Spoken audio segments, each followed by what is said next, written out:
Hi, everyone. So I'm here to talk about certificates. As I've noted, it's definitely everyone's favorite part of the internet and working with things. But I think cookbooks are pretty cool too. So just a little bit about me. I have spent the last 6.5 years at Microsoft as a security product manager, running the Trusted Root program, which I'll explain in the presentation what that is.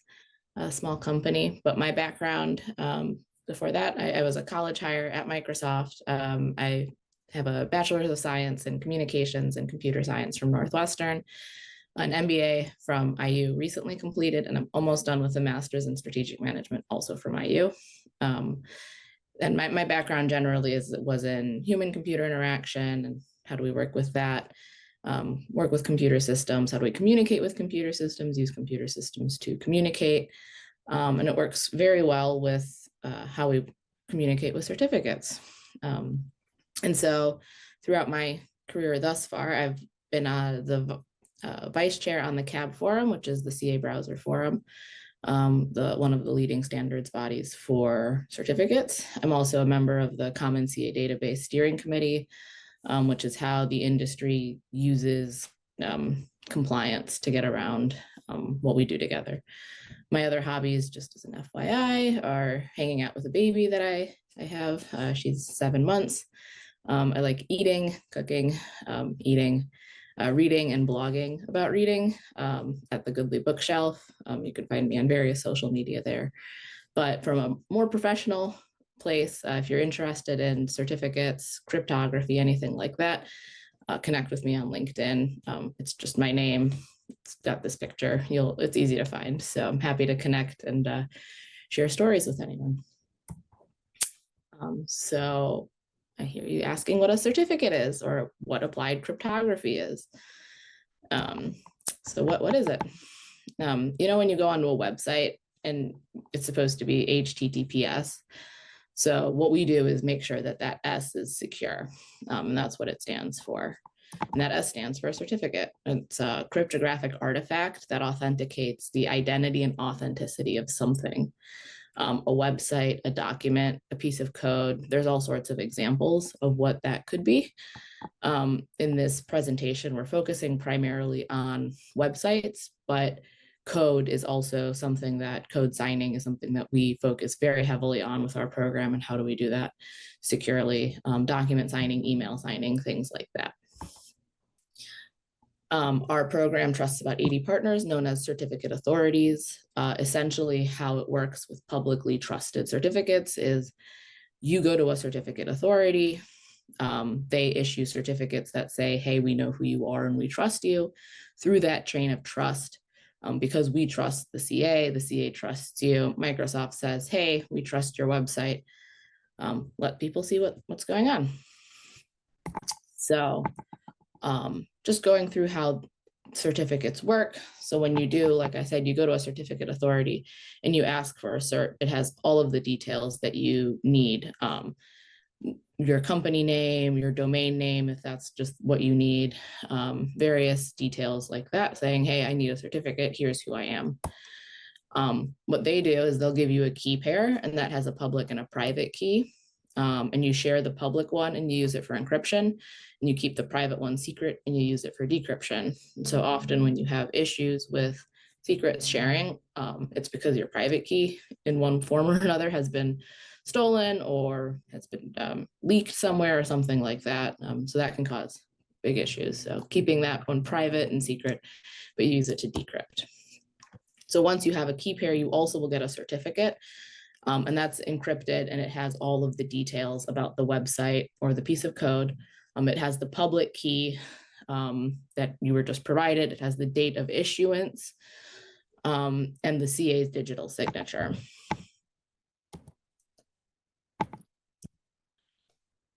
From that digital signature, from that certificate, you then take that certificate that you were given and you install it on your web server.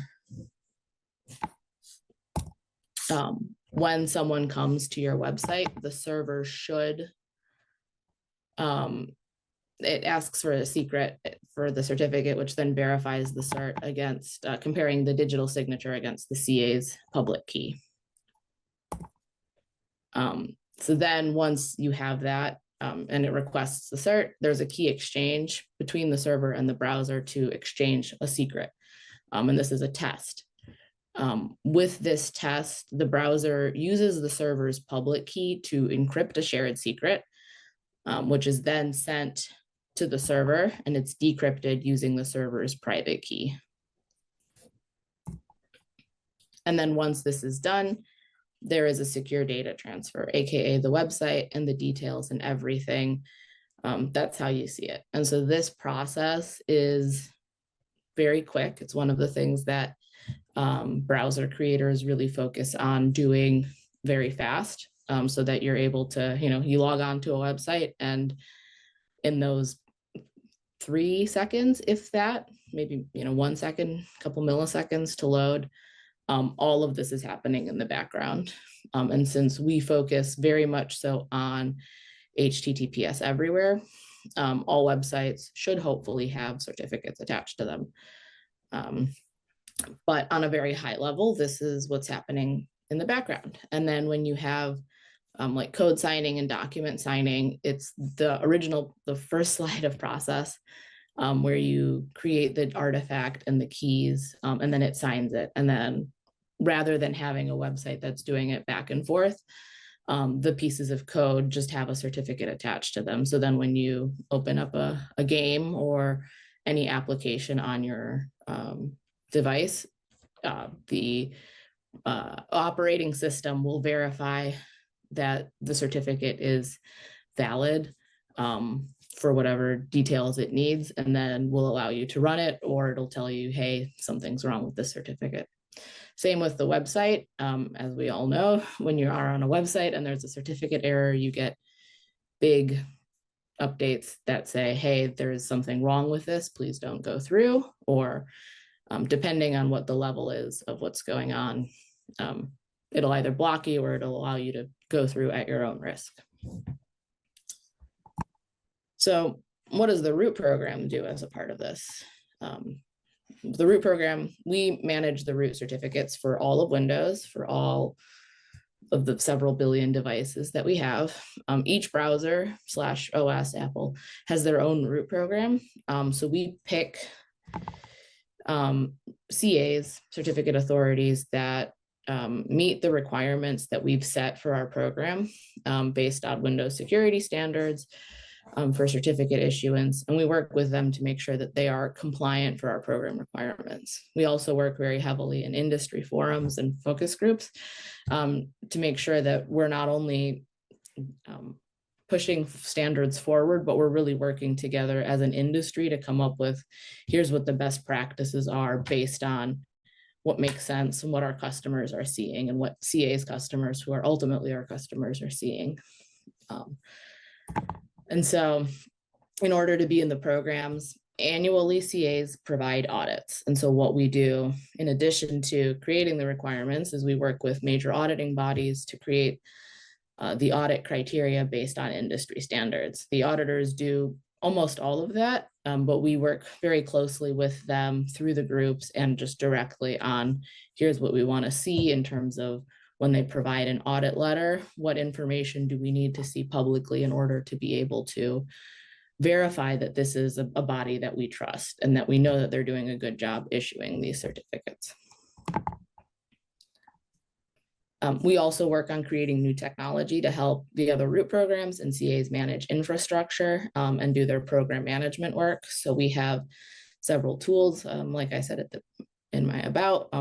We work together in the Common CA database, which is a management tool that just keeps track of all of the CAs and all of the certificates that they've issued for intermediates, not the end ones that go onto websites, but the way that the chaining structure works. So there's hundreds of thousands of these in some cases for some of these CAs. And so making sure that each one of those is compliant with requirements, has the right audits and everything, is a lot of work. So we've built tooling around automating, how do we validate the letters, how do we make sure that contacts are kept up to date, that we're able to stay communicating, that everything else is going through. So that's a big focus of ours is how do we drive management forward as well. And if you're interested in what types of requirements we set and how technical it gets, there's both technical and then there's requirements around how do we do like when there's incidents, how do we do incident management? You'll see there's, you know, because of how secret and important certificates are to the industry, you know, you'll have CAs that are constantly trying to get hacked, something like the DigiNotar years ago that really started a lot of the industry work and setting specific requirements. So we have a variety of requirements that we set forth. Our public website is there on aka.ms/rootcert. And we've worked and continue to work to make things as safe and secure as possible from the root perspective. So just some of the key things when you have a publicly trusted certificate. One, what is the identity information level? So there's different types of certs, even within, say, websites or code signing. There's, on a website, it would be called domain validation. So this is something like if you just make a website using a web provider like Squarespace or WordPress, you'd probably go to Let's Encrypt realistically. They'll give you a cert that just says, yes, this is the domain that that this person says it is. It doesn't do any company validation. And it's very easy to automate this. So, but it doesn't provide any validation. So it could be, what you're saying essentially is, yes, KarinaGoodley.com is the website that it says it is, but it doesn't say whether I am the owner behind it. So different levels of security assurance. EV is extended validation, where we do require customers to have that extra level of trust in terms of what the company is and to do all of the extra validations for it. So we're not just saying that, yes, bankofamerica.com goes to Bank of America. We have physical proof that this is the right company through a number of checks and things like that. And so there is, when you're on a browser, different browsers show different levels of information. Honestly, this has been like a huge issue and point of discussion in terms of who shows what. So Google has their beliefs on how EV doesn't actually help in terms of customers making decisions, and it provides any positive indicators generally are not great for users. So they don't have any lock icon, and every type of certificate is just secure by default unless it's not secure, and then you get negative indicators. On Edge browser, we do show the lock icon, and we do show some levels of difference for EV versus DV certificates. We do, like, I think personally, when you know what to look for when you click on the lock icon, it's a super useful tool to have and to be able to look at and say, oh, for sure, this is definitely Bank of America or Chase or whatever I'm banking with or whatever I'm doing. If you know to look for it, it's a great tool. I think one of the biggest issues is the vast majority of people don't check. I mean, when was the last time you looked at a lock icon and said, is this the website that I wanted?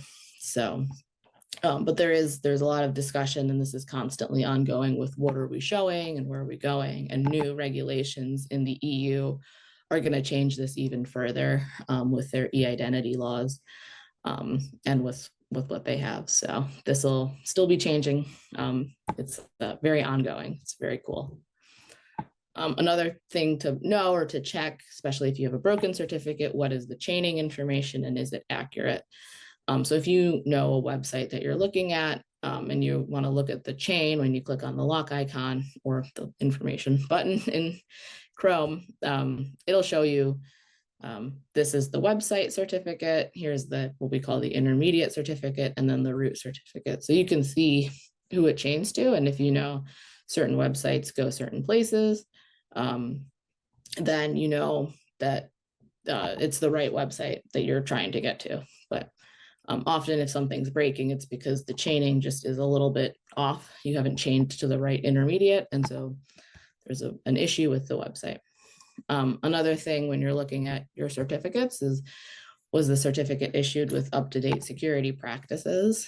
There's a lot of them. We constantly are going through them and checking what that looks like. So, just making sure if there's issues that, you're using the right hash algorithm, that you have the right, all of the right little details. And it's often up to the CA when they're issuing the certificate that it goes there. But if you're generating your own, they're not going to be publicly trusted, but it is something to consider. And then finally, generally the biggest issue with certificates, what is the expiration date on that certificate? And it's something to keep in mind and to always consider. Karina, what happens if my certificate expires and I forgot to renew it? Oh.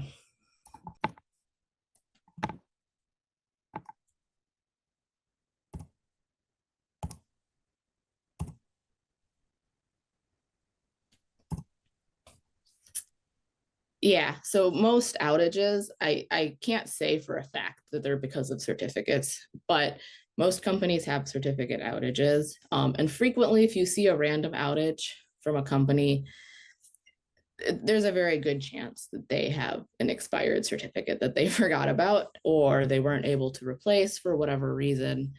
And that system goes down because of where certificates, where you are required to put them or expected to keep things secure and encrypted, goes, you can get pretty deep in your infrastructure and have a certificate related outage. So something to just keep in mind. They cost obviously a lot of money. Your whole system would be down for some amount of time until you find the right person who knows how to replace the certificate, or they know where the certificate is. Why can't we do something about it as Microsoft? I mean, really, we're trying. Like, it's one of our top priorities is to figure out how we can do this better. Certificate automation is something that's really starting to catch on. Like I said, if you're just doing for like a single website, you have one certificate, and you're using something like Let's Encrypt or DigiCert for that program. We have Let's Encrypt has worked, and others have worked on a protocol called Acme that Let's Encrypt builds into their system. So they will automatically renew your certificate every 90 days. And the requirement is that certificates are required to expire after a year for publicly trusted websites. So every 90 days, you just get a new one. You meet the other requirements that we've set, but you can kind of set it and forget it. So for better or worse, it's good that it's automated because someone else is updating it. Generally, setting it and forgetting it is not the ideal for certificates. So that's why the industry browsers keep pushing towards more frequent updates for certificates. It used to be 2 years when I first started working at Microsoft. Apple had made a really controversial statement to unilaterally decide to make their requirements 1 year. And then the industry decided to take it and roll with it. So, and that's just to make sure that people are not setting it and forgetting it, and that all the things are getting updated annually, and different browsers have different goals for what they're looking for what that'll look like. But because it's going through the CAB forum, there's a lot of really public discussions around what this should look like. So if you love certificates or you hate them, this is something that you can get involved in and discussing. When you use a certificate, you can try to follow our best practices that I recommend. One, avoid pinning certificates unless it's necessary for your security environment. There's definitely use cases for certificate pinning. I will not say that there isn't. There's also people who don't want to deal with certificates and changing them, so they'll pin them and forget them. And understand if you forget to change it, your service or whatever is going on, it will go down. And that's one of the most common use cases is that there is issues with pinning. So just a consideration, not telling you to pin or not pin, but just really consider whether pinning it is the right choice for you. Also use proper key management storage. and keep track of where your certs are in your coding. So really the goal here is to make sure you know where you're using your certs, what is needed to make those certs work, and when those certs need to be replaced. It's just keeping, you know, same with all of the artifacts as a security professional that you may or may not be needing to keep track of. This is one that's just super important. Otherwise, yeah, you end up, you know, with your system down and trying to figure out why and what's going on. And, you know, then you get calls from your customers, and we all know what happens when you have outages. And then I would also just say, you know, always use a certificate for your websites when you're doing them. You know, HTTPS everywhere is an industry goal set by certain browsers. Personally, I very much agree with it. Using my personal hat, not my Microsoft hat. You know, it's just really important to be able to, even if you have a static website where you're not actually transferring data, there's no logins, there's no banking information, anything like that. There's always someone who can, you know, if they can modify it, what's written on a static page, having a certificate would prevent that type of hack from occurring. Oh no, but I heard that all quantum computers are going to break all TLS connections and nothing is going to be secure, and we all need to constantly be panicking. Well, what is quantum computing? So traditional computers right now, and this is all on a very high level, so it's not super technical, but traditional computers, as we know, they have switches, you know, thousands of switches that can either be 1 or 0 at any given moment. What a quantum computer does is it uses legitimate magic to make states that can be superimposed such that the switches can be both 1 and 0 at the same time. Don't ask me how, I'm not a wizard. I don't know this magic. I am just aware of this is what's happening. And so each one of those new switches that can be both a 1 and a 0, it's called a qubit. And so computers right now have a certain number of qubits. I think there's a certain number that they need to get to in order for quantum computers to be like a viable machine. However, something called quantum supremacy was proven by Google. Quantum supremacy being that quantum computers are actually faster than regular computers. So once we have full power quantum computers that can be used, they'll be able to do advanced computation much faster than traditional computers. There's different problems that they can solve. They should be able to do more than just break cryptography, but Google's running a contest right now to find problems that quantum computers can solve. So the real use cases, I think, are you know, to be determined. I've always heard that there's interesting use cases in terms of doing like health research where you have incredibly large data sets, trying to find anomalies and things like that. A quantum computer would be able to do it like in substantially, rather than taking months or years, it can do it in minutes, days, things like that. So, but one of the biggest concerns about quantum computing is not necessarily what else it can do, but what it will do, which we know is it will break what we know as is cryptography, applied cryptography that we know right now.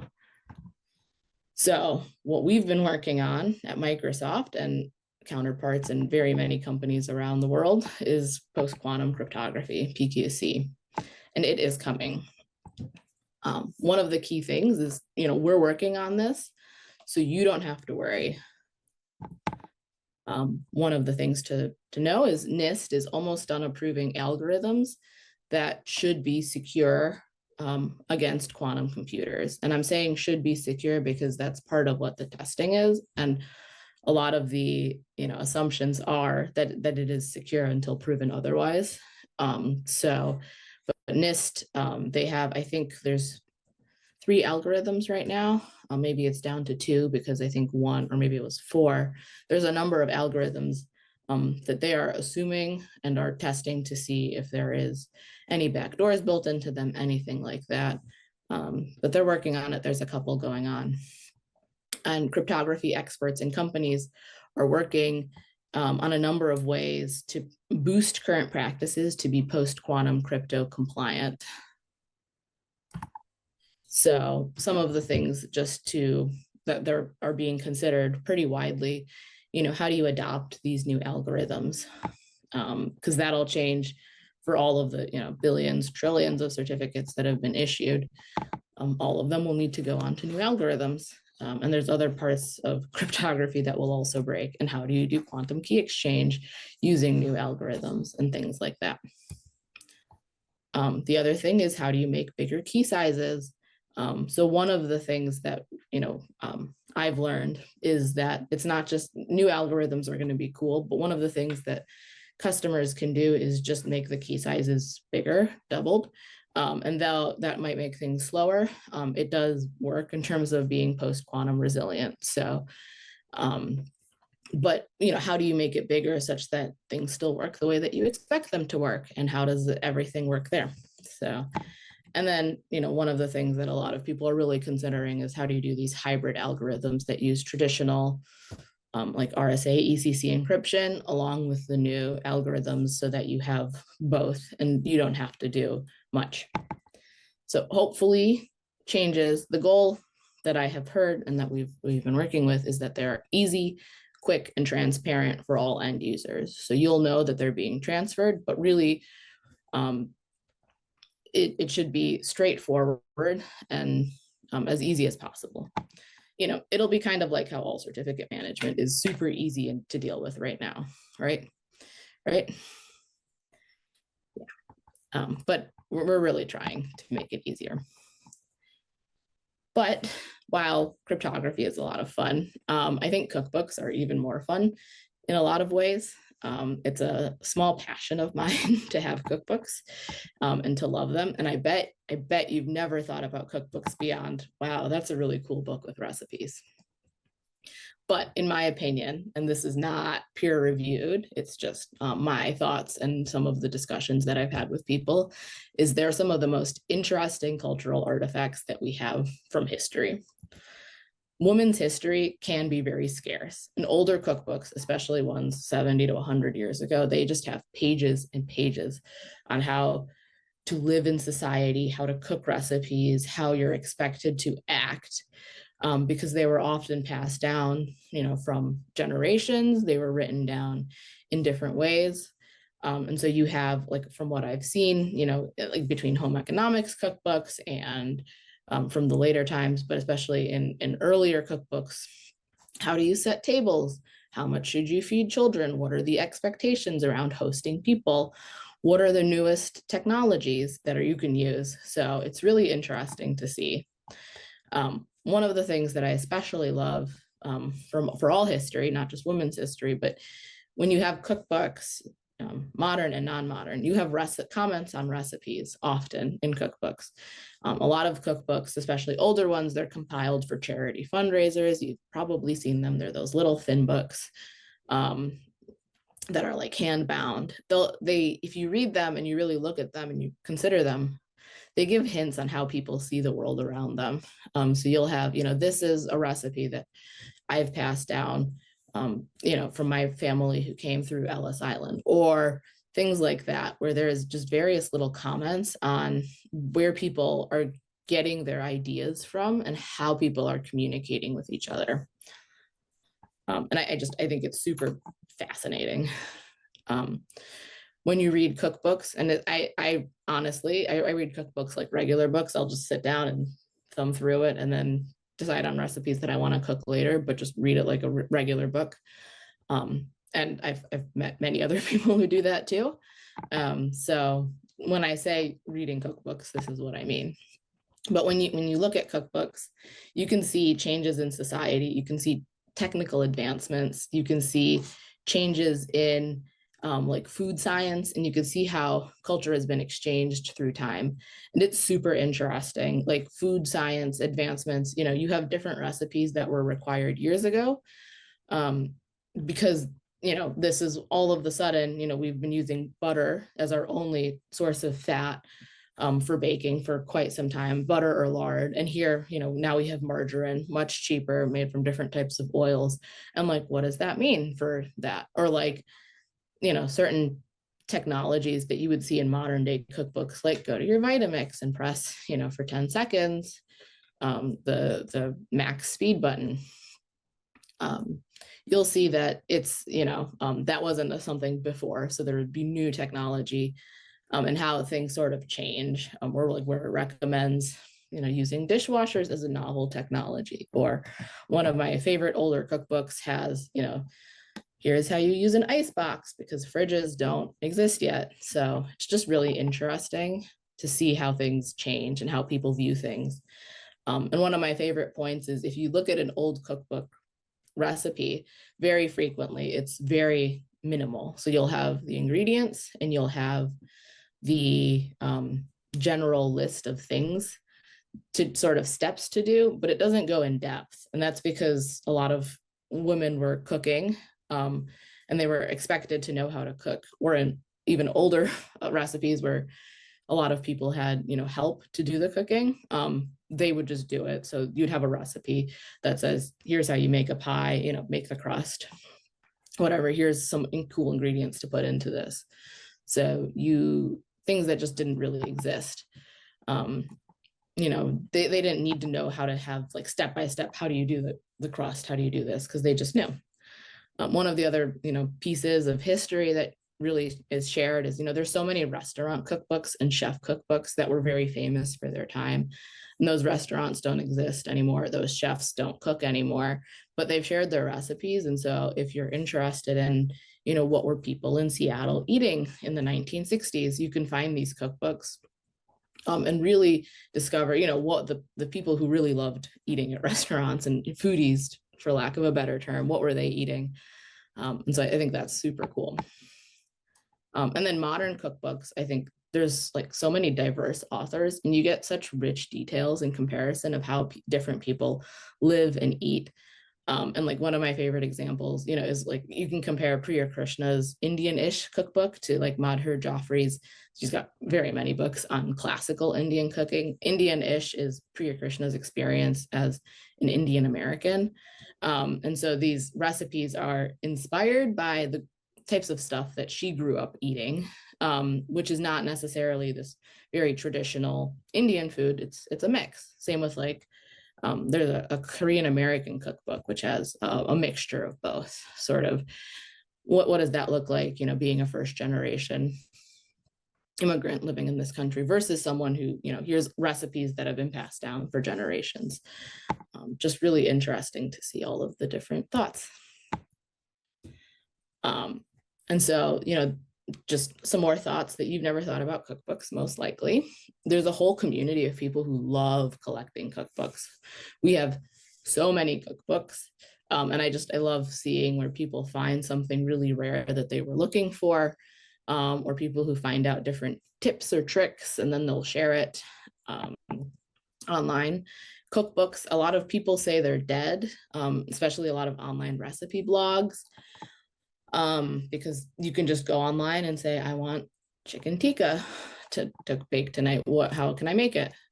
Which is a great way to find recipes. What I've found is often, there's editors and there's taste testers when it comes to a physical cookbook, especially one that's been like done by a big company. And so the recipes generally work. And that's not to say that recipes from online recipe bloggers don't work. There's plenty that do a lot of good testing and write really good instructions. But from what I found, it's often a little bit easier. And it's really nice to have physical copies. I put Post-it notes and then I just pull it open. I'm never, there's nothing on the internet. I don't have to remember where I found it, or I have to remember to print it out so I could take notes on it. Just a favorite. If you are a fan of cookbooks, or you're not a fan of cookbooks, but you have a couple and you're like, I wish I could use them more, but there's so many recipes in them, I don't know how to figure out what I'm going to cook tonight. Highly recommend using Eat Your Books. This is not sponsored by them in any way, but you can basically make a database of the cookbooks that you have, and all these volunteers have gone through each recipe in so many cookbooks. They list them, they say, here's what the various ingredients are in the cookbooks. And so you can just do a search through their database to say, hey, I want to make chicken tikka masala tonight. you would put it in there, and it would show you, here's all of the recipes that you have in your cookbook. What I especially like using it for personally is for ingredients. So you can search by ingredients. So if you have, say, you bought eggplant and you were, very ambitious saying you're going to roast it, and 3 days after you've come back from the grocery store, still have not roasted it, just saying this from experience, you can look up eggplant into the search bar, and it'll show you all of the recipes in all of your cookbooks that have eggplant. And so then you can use it up. It's really useful for trying to minimize food waste, because I think sometimes when you buy stuff to eat and to cook, and then you're like, well, I don't really want roasted eggplant tonight. What else can I do? Or how can I incorporate this into a new recipe? It's been really, really, really useful for that. And you can also take from blogs and from magazines, if you have any of those. It's a very wide variety of resources where you can search for ingredients. So highly recommended. The last thing that I can really recommend is to host a cookbook club. They're a lot of fun. Basically, you find friends or people you want to be friends with, and you pick a cookbook to cook from. And from there, everyone takes a recipe and cooks it, and then you get together one night and you all eat various things.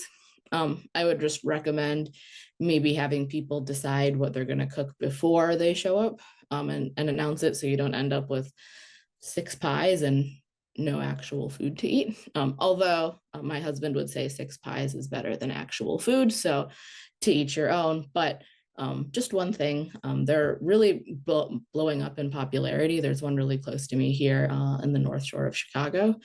And it's a lot of fun. So some of the cookbooks that I've loved, that I've sourced and looked and cooked from, are the Settlement Cookbook. This is the one that I was talking about. The first edition, I think, was published in the mid 1900s, like 1910s maybe. And so it is older. And they've had many, like the first couple years, maybe first 20, 30 years, they were publishing a new version every year. So there's slightly different information. But the first like quarter of the book is just like all these details on how you are expected to live. This was handed out to resettlers, immigrants, in the early 1910s. And so it has a lot of like fusion with Eastern European recipes. But here's sort of how you would live in America and what Americans do. So it's just got a lot of really interesting information on how people were told to live, at least. Milk Street Tuesday Nights Mediterranean is one of my absolute favorites. We pick recipes from it. Like I think I've cooked through at least half of it. The recipes are like an hour or less, something that you can cook on a Tuesday night. And they're just really straightforward. There's a lot of tips on how to cook things generally, which is what I really love in cookbooks. The Seattle Classic Cookbook is an older one. It's from the Junior League of Seattle. I spent 5 years living out in Redmond, where I worked. And this is a really great old cookbook that focuses a lot on seafood, and it's crowdsourced recipes. So salmon and various crabs and things like that, just really good recipes in it. True Roots is one that I use so frequently, and it has a lot of like base recipes for things that it's like gluten, dairy, and refined sugar free. But it has, here's how you make like your own nut milk. Here's how you make granola. And that's really the kinds of recipes that I love from this cookbook. Really easy, small number of ingredients and straightforward to make your own food. And then Cooking at Home. This is by David Chang, who, if you've heard of Momofuku, it's one of his cookbooks that he's made. It doesn't actually have a ton of recipes per se. It kind of has these guidelines on how to cook things. So it'll give you a general idea of, here's a couple things to try. Like if you want to we make dal from this recipe all the time. And so it'll have, here's like a general amount to put into it, and here's what you look for when you're cooking it. And it's meant for cooking at home. easily, using your microwave, using things that you have, not sort of this like fancy cooking type. So it's a very nice cookbook. And then finally, I like How to Cook Everything, the basics. Again, this goes to very basic recipes. How do you make a burger? How do you make meatloaf? How do you make braised beef? How do you, there's several side dishes in there that I can't remember off the top of my head. But it's very like core recipes that you can then, once you master them, you can make all sorts of different things. But what's really nice is it has really great details, and it has pictures for every step of the way. So when you make braised beef with it, this is too much water, this is not enough water, things like that. So I have some time here, looks like, to answer questions. Except for very detailed things on post-quantum cryptography, because I don't want to get something wrong and get in trouble with my colleague, Nate, who will definitely critique everything I said wrong about it after this presentation. So, but I'm happy to take questions. Thanks, Karina. I don't see any questions, but if you could tell us where to find you online, that would be great. Yeah, primarily LinkedIn, it would be great. On Karina Sirota Goodley, and I'm on Twitter at Karina Sirota, I think with an underscore, but I'm not super on, or I guess X now. So. All right, awesome. Thank you so much.